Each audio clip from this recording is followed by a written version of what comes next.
Hey there, friends and neighbors. Brent here for Pastures Farm. Welcome back to the farm.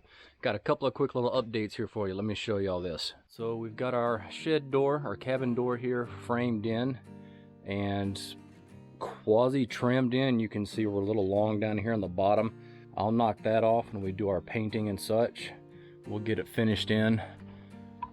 I actually got a lock on there into our frame, so it is actually locking. So update number one, let me show y'all update number two. All right, here we go. Update number two. Pole, date, roughed in and final, signed off by the inspector. Our pole has been approved by the state, and the next step here is to run our lines that way down to this little knob right here, and then we'll bounce down into the hole down there and connect to our grid, and we'll have power up here on the hill. Hopefully that will be done not this coming week but the following week. I talked to the scheduler for the work crews, and the scheduler was telling me that they are pretty much booked up for this coming week, so we're looking probably the first full week of March. I was hoping to have it done by the last day of February, but we're gonna miss it looks like by maybe 5 business days. And certainly all that is weather dependent. We've had a lot of rain, so that may actually have pushed them back a little bit. At any rate, we should have power before crops go in down here in this bottom field. All right, y'all, so there we go. If you saw the last video that I did where I talked about big changes coming to the farm after we got this power pole put in here, I'm gonna give y'all a sneak peek. You ready? There you go. So there you go. Since we bought this property, we have done really nothing but put fencing up, do a garden, cut trees, bush hog, and mow and mow and mow some more, and run chainsaws and build more buildings and run more mowers and chainsaws, and we've just been in a construction phase now for almost 2 years. We had livestock for a little bit last winter. If you've seen our Instagram page, you saw some of that. That livestock actually did not belong to us, it belonged to a neighbor. They came through the fence because they were out of food, right? The grazing management practice over there wasn't what it should be. They came across the fence because they were hungry, and I was able to actually carry them all winter here. That livestock has since gone back to that farm and has been sold off. Actually, the farm owner passed away a few months ago, and so there are no more livestock over there on that side of the fence, and actually there are new owners over there on that side of the fence. Local people, good people. So we had that little bit of livestock here last winter, and that's it. We've got more coming this year, probably in multiple shapes, colors, and sizes. We'll see how it goes. We still have a lot of work to do to fully diversify the way that we want to. However, you have to start somewhere, right? How do you eat an elephant? One bite at a time. So that's what we've been doing. We've been just biting and biting and biting, and I think now we're maybe in a chew phase. We're gonna get some animals here. It's gonna take a while before we have any marketable products from those animals. However, the clock is ticking, right? It's only a matter of time. So we're excited to finally be able to start generating some revenue off the farm. Certainly with all of the expense of startup, it's going to be a long time before we're profitable from a long-term gross to net profit ratio. But it's a start, right? We're headed down that road to where at some point in time that axis will flip and we'll be profitable. So there you go. There's your couple of updates, and I actually have one other update. This may not be big to y'all, but I can't tell you how unbelievably big it is to me.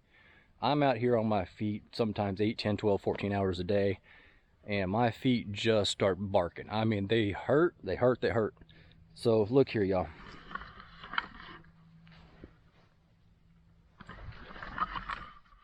Went to Bass Pro Shop last night and got me some new boots. I want y'all to take a look at these old boots. These boots here, as you can see, have construction grade, like heavy duty adhesive holding the soles on. to the heel. And actually I had to do it in the front and the back, and even that is starting to come off. This is actually the second pair of old boots that I've had.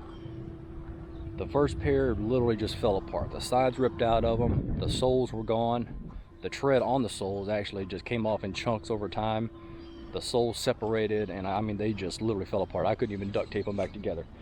I looked at some leather boots, some good, you know, maybe steel toe or carbon fiber reinforced something and others. I looked at several of those. Here's the thing that bothers me about those. They're hot. When it gets to be 100 degrees out here with a 98% humidity, the last thing I want to do is wear some leather stockings on my feet. And not only that, they're heavy. These boots here, they're waterproof, highly breathable, they're lightweight, they have uber cushioning in the sole of, you know, in the inside sole. I'm so excited. I feel like I'm walking on air. It's fantastic. Night and day between old boots and new boots. It's going to take a while to break them in, but break them in we shall. All right, y'all, so let's get into the video here. What you're seeing is the removal of the barrier fence here around our garden.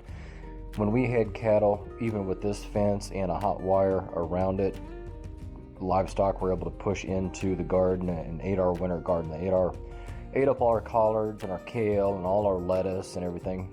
Surprisingly, they didn't touch the broccoli. So what we're going to do is remove this field fence. We're going to remove the single strand of hot wire we have around it, and we're actually going to put up some Premier One netting. The fence that we've taken down from the garden is actually going to be repurposed. What you're seeing here is going to be our barn lot. To the right of the screen here, where that tree line is, actually has an old fence existing there. Some of it needs to be patched, so we'll use some of this fence to patch some holes there, and then we're going to use this fence to fence in along the back of the barn lot. We've still got some fencing to do on the far side of the barn lot, and then of course across the front where we eventually connect to our barn, but I'm going to get new fence for that because it's an open span.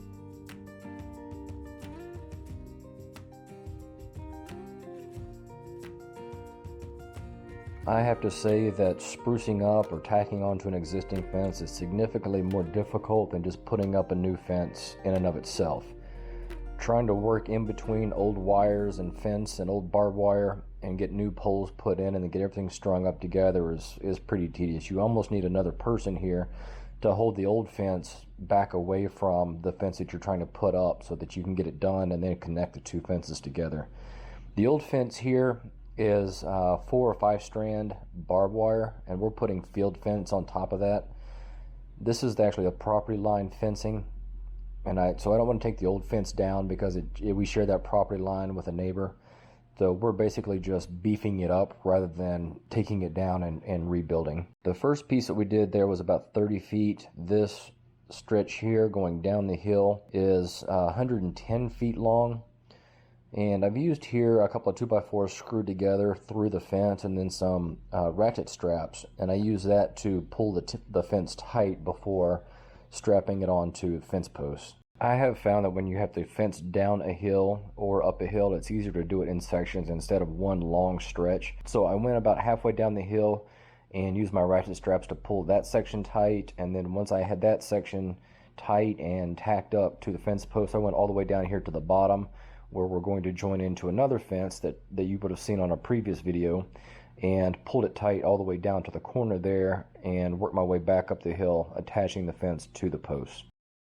So with everything pulled tight all the way across from the top of the hill down to this bottom corner here, it is time to connect the two sections of fencing.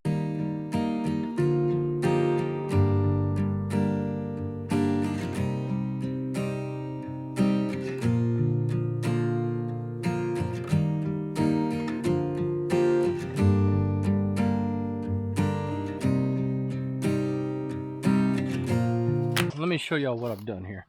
So that's my last tree right about here. This one sticking out here is the last tree that has the field fence on it. And I needed to find the line to come on up the hill with my fence. So here's what I've done. I took my barbed wire and I measured on a pre-existing pole down there, how high I needed it to be. And then I came to here, and this staple here is just barely in. It's in just far enough to hold this. I've left it loose so that this line can slide back and forth through there. And I've run it all the way up the hill here, about as far as I can go, and tacked it in. So this is going to give me my line between my trees, and then I can come in and just put my post where I need to in between the trees here on up the hill. Once I have my post in, I can string my field fence, and then I'll pull this wire down and measure it from the top of my field fence to where it needs to be and get it tacked up. So there you go. Let's get back to it. By leaving that barbed wire a little slack in that staple there on the tree, it's going to allow me to slide the line back and forth and up and down so that I'm able to get the line tacked up to the top of these fence posts. When you string the barbed wire up on the tree, it has a little bit of a sag in it. However, it is higher at that tree than it will be on these posts, so I will have to pull the wire down several inches on each post just to reach the top of the post. So we need to have some slack in there to allow that adjustment.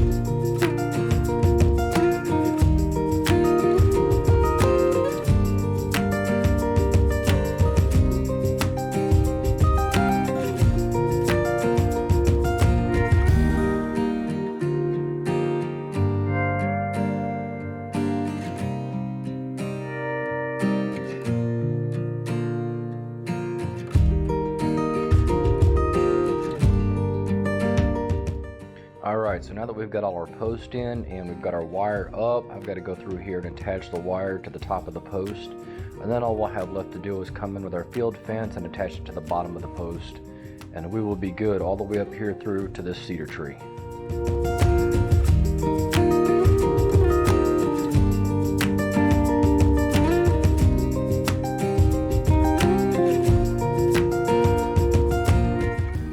Alright, the barn will sit about where the camera is now.